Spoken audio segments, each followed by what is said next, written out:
vivendo no poder da ressurreição. Esta é a proposta da série de sermões deste mês, inspirados na Páscoa que celebramos e continuamos celebrando nesses domingos. Todos nós estamos acostumados com o sistema de código de barras. Quando você vai ao supermercado, você coloca os produtos no carrinho, chega ao caixa, e o sistema de código de barras facilita bastante a conferência dos preços e, de certa forma, agiliza as suas compras. Você passa ali no caixa e há um scanner que lê aquele código, o caixa tem o valor daquele produto e você, ao final, paga pelos produtos que você adquiriu. Entretanto, a máquina que lê com seu olho eletrônico desconsidera completamente o conteúdo daquela embalagem. Por exemplo, se por um erro, por má fé, a etiqueta que deveria estar no chocolate estiver colada na ração para cães, o scanner lerá aquele produto como sendo chocolate, não ração para cães.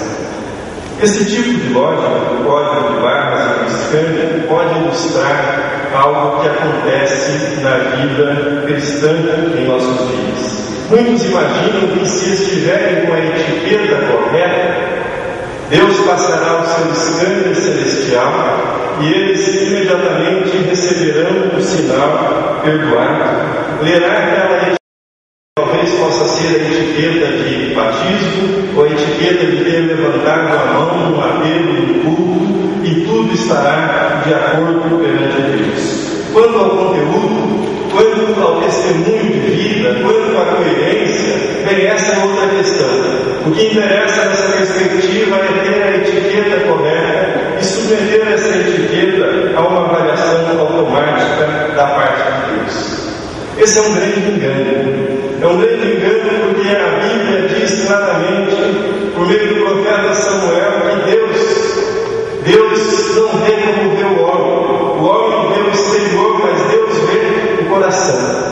Para Deus interessa sobretudo o conteúdo e não as etiquetas que nós ostentamos ou carregamos ou vamos dependurando ao longo da nossa vida. Deus vê o coração. Deus se preocupa com o conteúdo da vida e não com a embalagem. Viver no poder da ressurreição implica em experimentar, em primeiro lugar, o perdão que nós recebemos para os nossos pecados por meio da morte de Cristo Jesus e por meio da sua ressurreição. Mas viver no poder da ressurreição implica também em experimentar no presente o poder transformador da graça de Deus, o poder que muda o conteúdo da nossa vida, o poder que fornece para nós a possibilidade de crescimento, de amadurecimento, de desenvolvimento na fé cristã. Isto é, viver no poder da ressurreição. Pense um pouco comigo. Que tipo de pessoa você almeja ser? Que tipo de pessoa você almeja ser? Ou ainda, como eu posso ser a pessoa que eu sei que eu devo ser? Como eu posso ser a pessoa que eu sei que eu devo ser, mas ainda não sou? Viver no poder da ressurreição é entender que entre o perdão dos nossos pecados e a vida futura que nós teremos com Deus na eternidade, no presente, agora, hoje, Deus quer transformar a nossa vida e o nosso caráter para que nós fiquemos cada vez mais parecidos, cada vez mais semelhantes com o seu Filho Jesus. Deus não cuida apenas do nosso passado, fornecendo perdão, ou do nosso futuro, assegurando-nos uma eternidade com Ele. Ele quer nos abençoar no presente. Ele quer que a ressurreição da sua presença seja percebida e faça diferença na minha e na sua vida hoje. Paulo, teólogo surpreendido no caminho para Damasco, é por excelência no Novo Testamento o expositor das implicações e do poder da ressurreição para os cristãos. A ressurreição lançada por terra para que eles se levantassem para uma nova vida. A ressurreição deixada cega para que ele pudesse depois recobrar a vista, mas mais do que isso, enxergar a presença de Deus na sua vida e no mundo. A A ressurreição fez com que o orgulhoso Saulo fosse conduzido pela mão, como se fosse uma criança e levado até o desconhecido Ananias, para que por ele fosse recebido na igreja cristã. A ressurreição mostrou-nos, sobretudo, que a fé cristã não era um conjunto de ideias, não era um conjunto de teorias, mas a fé cristã era, sobretudo, uma presença real, a presença de Jesus Cristo. Isso Paulo conheceu e experimentou no caminho para Damasco. E nas recordações daquele dia abençoado, depois daquele encontro com o Cristo ressurreto, Paulo estabeleceu como alvo da sua vida, como meta da sua vida. Ele disse que não desejava outra coisa senão conhecer a Cristo e o poder da sua ressurreição, e o poder da vida que Cristo oferecia. Era isso que Paulo queria também para os cristãos que viviam em Colossos. Era isso que ele queria para aquela igreja que havia sido estabelecida naquela cidade e com a qual ele não tivera ainda a oportunidade de se encontrar pessoalmente. Ele queria que eles conhecessem o tesouro, que eles conhecessem a riqueza, que eles conhecessem a abundância de vida que está em Cristo, que eles conhecessem o poder da ressurreição. Que é uma vida no poder da ressurreição.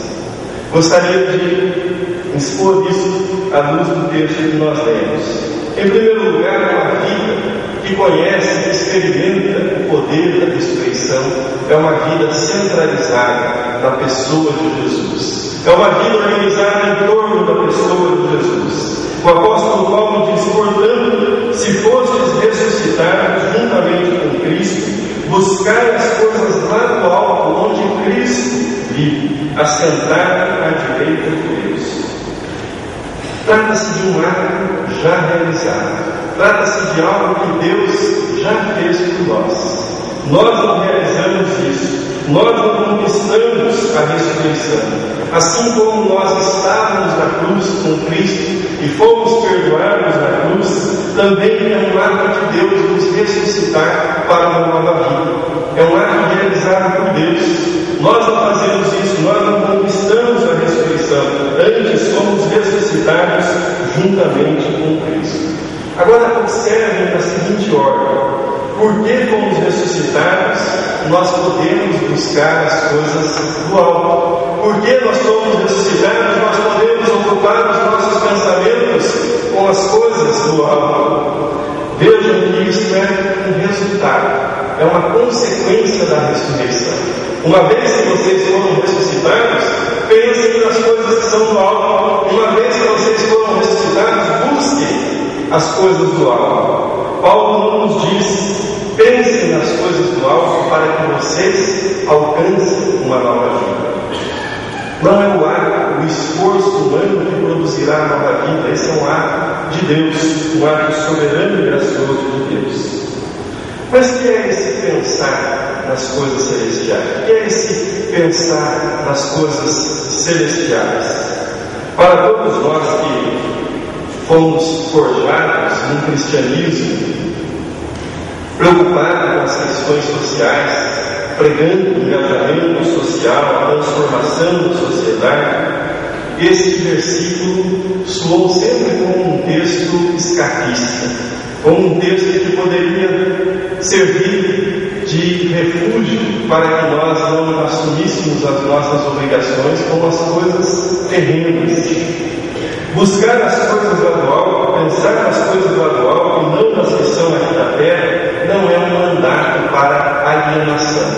Não era esse o objetivo de Paulo. Paulo não está, por exemplo, nos incentivando que nós fiquemos imaginando os anjinhos do céu brincando nas nuvens ou brincando nas ruas de ouro do céu.